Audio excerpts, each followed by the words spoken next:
Hello, I welcome you all in my channel. This is third part of money and banking, and in this part I covered money supply. Money supply in economy को हम इसमें cover करेंगे। इसमें M1, M2, M3 and M4 को हम अच्छे से समझेंगे। So let's start. What is money supply? Money supply क्या है? The money supply is the entire stock of currency and other liquid instruments circulating in a country's economy as of a particular time. Money supply का मतलब ये है कि जो भी currency में आपका आता है नोट्स एंड कॉइन्स और लिक्विड एसेट्स जो हैं आपके पास। पिछले वीडियो में मैंने आपको लिक्विड एसेट के बारे में बताया था, जो जल्दी से कैश में कन्वर्ट हो जाए विदाउट लॉस, उसे हम लिक्विड इंस्ट्रूमेंट कहते हैं।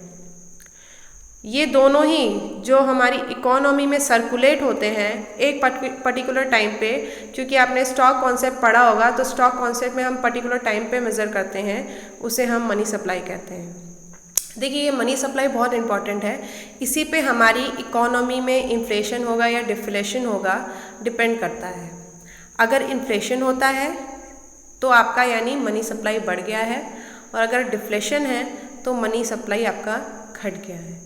इसको डिटेल में हम अगली वीडियो में समझ लेंगे। तो मेजर्स ऑफ मनी क्या है, मतलब मनी सप्लाई में आपके क्या क्या चीज़ें इंक्लूड होती हैं।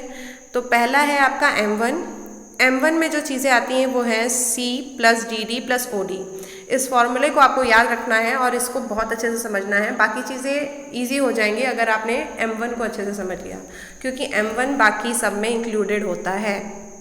तो M1 में आता है C। पहला हो गया C का मतलब हो गया करेंसी हेल्ड बाय पब्लिक, जो पब्लिक के पास करेंसी प्रेजेंट है। DD का मतलब होता है demand deposits in bank. Demand deposit का मतलब होता है जिसे आप ऑन डिमांड निकाल सकते हो। तो करंट अकाउंट और सेविंग अकाउंट जो है, इसमें हम ऑन डिमांड पैसा निकाल सकते हैं। हालांकि सेविंग अकाउंट में हम एक लिमिट तक निकाल सकते हैं, लेकिन जो करंट अकाउंट है उसमें हम ऑन डिमांड कितना भी पैसा निकाल सकते हैं। तो करंट अकाउंट डिमांड डिपॉजिट में इंक्लूड होता है। अदर डिपॉजिट्स जो हैं RBI के साथ, तो अदर डिपॉजिट्स में क्या है, RBI में 3 तरह के अकाउंट होते हैं। एक होता है आपका गवर्नमेंट का अकाउंट, एक होता है कमर्शियल बैंक्स के अकाउंट, एक होता है अदर अकाउंट। अदर अकाउंट का मतलब हो गया जो फाइनेंशियल इंस्टीट्यूशंस के पैसे हो गए, वो हमारे अदर डिपॉजिट्स में आते हैं। तो currency with public denote notes and coins held by public. Currency का मतलब यहाँ पे है जो पब्लिक के पास नोट्स एंड कॉइन्स हैं। डिमांड डिपॉजिट जो है आपको बताता है कि करंट अकाउंट जो डिपॉजिट्स हैं आपके पास, वो आपके डिमांड डिपॉजिट में आते हैं। और OD मतलब आपका हो गया जो RBI के साथ अदर डिपॉजिट होते हैं, गवर्नमेंट और कमर्शियल बैंक के डिपॉजिट को छोड़ के। अब इसमें हम देखते हैं क्या है। देखिए करेंसी, अब इसको हम समझ लेते हैं एग्जाम्पल से क्या है। देखिए करेंसी हेल्ड विद पब्लिक, इसको हम समझ सकते हैं ऐसे, जैसे अगर मेरे पास 10,000 रुपये कैश में है तो वो C में आ जाएगा, यानी करेंसी हेल्ड विद पब्लिक। और अगर मेरे पास बैंक में 20,000 रुपये हैं तो वो DD में आ जाएगा, जिसे हम डिमांड डिपॉजिट कहते हैं। ठीक है। अदर डिपॉजिट क्या होता है? देखिए अभी मैंने बताया कि RBI के पास 3 तरह के डिपॉजिट्स होते हैं। एक होता है गवर्नमेंट के, एक होता है कमर्शियल बैंक का, और एक होता है अदर डिपॉजिट जो फाइनेंशियल इंस्टीट्यूशन के होते हैं डिपॉजिट्स। ठीक है।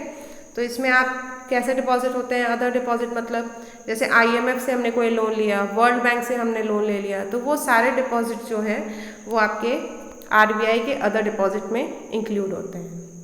ठीक है, क्लियर हो गया। अब आते हैं हम लोग M2 पे। तो M2 में क्या क्या चीज़ें होती हैं? तो M2 में आपकी जो चीज़ें इंक्लूड होती हैं, पहले तो आपको M1 क्लियर होना चाहिए। अगर आपके पास M1 क्लियर होगा तो M2 को समझने में आपको दिक्कत नहीं होगी। तो M2 में चीज़ें आती हैं C + DD + OD। ठीक है, यानी M1 के सारे component, plus saving deposit with post office saving bank.